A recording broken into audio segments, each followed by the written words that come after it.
It is absolutely unbelievable. Senator Ed Markey just confronted RFK Jr. over brutal budget cuts that threaten cancer research, addiction treatment, and the health of American families. The stakes couldn't be higher. Markey. Thank you. Mr. Secretary, all I've been hearing from you today is your defense of and advocacy for brutal cuts to Medicaid, brutal cuts to NIH research to find the cure for Alzheimer's and cancer and other diseases, brutal cuts to community health centers, brutal cuts to the CDC, the early warning system for diseases, and all to find the funding for tax cuts for billionaires and millionaires. That's all I've been hearing. And it is absolutely unbelievable that the Secretary of Health and Human Services can sit before the Health Committee and make such an argument. So Secretary Kennedy, for months I've been hearing from people about the impact that you and Donald Trump have had on them. And for months I've been sharing their stories, and I've compiled them here. And Mr. Chairman, I'd like to include my Make America Sick agenda. Without objection. Included in the record. Thank you.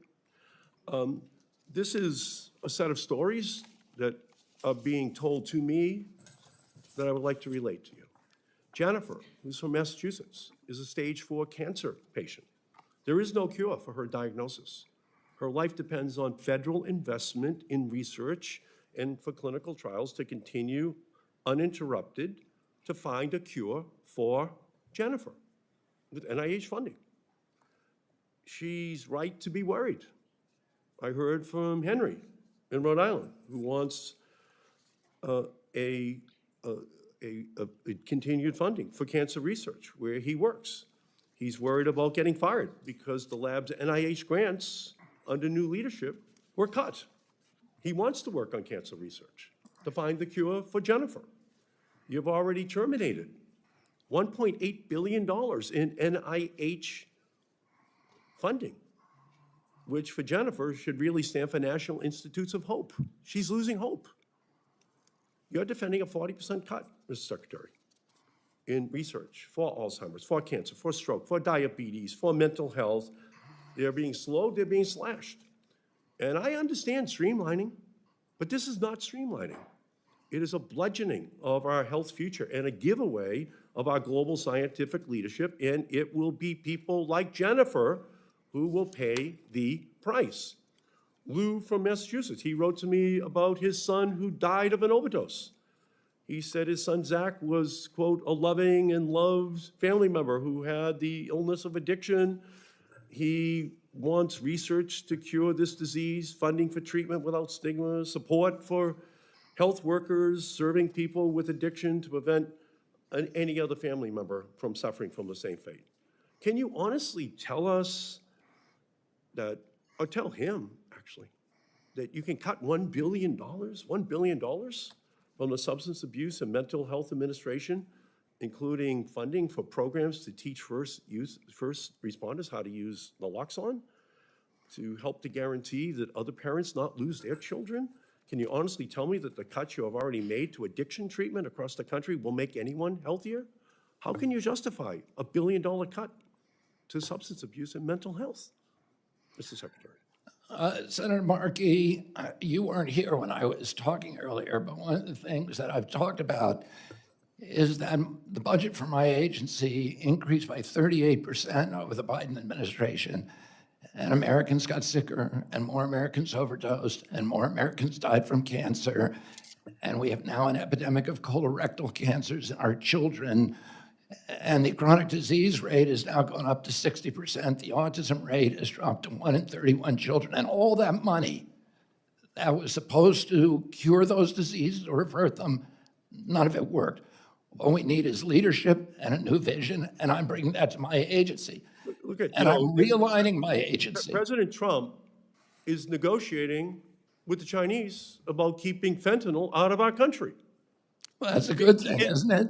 Well, in the meantime, we can't be cutting the programs for the people who are already suffering from opioid-related diseases. We can't cut the programs. Yes, it would be great if we could cut it. It'd be great if we could reduce it. While we're waiting for that to happen, why would we cut $1 billion from the programs that go to the families that have the substance abuse issues right now? Why would we cut it now before we get a solution to the problem? They need First of all, now. most of the programs that support addiction, including naltrexone, Narcan, Suboxone, methadone, housing, we operate under SAMHSA 500 rehabs that give people access under Medicaid. We are keeping those intact. We have President Trump, because of his leadership, has dropped the fentanyl imports from this country because of his leadership at the border by 40%. So we're actually doing more with less, and we are going to continue to do that. And what I'm doing at my agency is I'm realigning all these perverse incentives that have driven up costs and driven down health. I'm realigning so that people can make money in this country and markets can make money. Look at 80,000 people died last year. This is not about efficiency. This is about cruelty. Cutting these programs. These people are already addicted. These people already need help. You're slashing Senator the Markey. programs that families need right now. Senator Markey. Thank you, Mr. Chairman.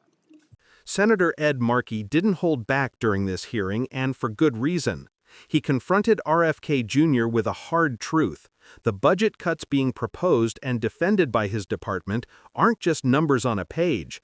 They're lives at stake, research delayed, and families suffering. Markey laid it out clearly, sharing the stories of real people across Massachusetts and Rhode Island, including Jennifer, a stage 4 cancer patient whose hope for a cure depends on uninterrupted NIH funding, and Lou, who lost his son to addiction and is fighting for programs that could save other families. These aren't abstract examples. They are the human cost of slashing billions from critical health programs, from Alzheimer's and cancer research to substance abuse treatment and mental health support. Markey highlighted how these cuts are being justified as efficiency or realignment, but in reality, they bludgeon communities and undermine the progress of science and public health. RFK Jr.'s defense focused on his vision for realigning the agency and reducing waste, while claiming more is being done with less, including border enforcement reducing fentanyl imports. But Markey's point was undeniable. Families in crisis cannot wait for long-term visions. They need action and support now. Cutting $1 billion from substance abuse programs or limiting access to addiction treatments directly affects people's survival and well-being. This confrontation underscores a critical principle. Government budgets are more than spreadsheets. They are commitments to public health, safety, and hope. When leadership prioritizes ideological goals or abstract visions over people's immediate needs, the consequences are real, measurable, and devastating. Markey's hard-hitting questions remind us that oversight and accountability aren't optional. They are essential to protecting lives and the future of American science and health. Left Lens dives deep into moments like this to unpack the policy, the stakes, and the human stories behind the headlines. Like and subscribe for analysis that keeps you informed and shows the human side of government decisions.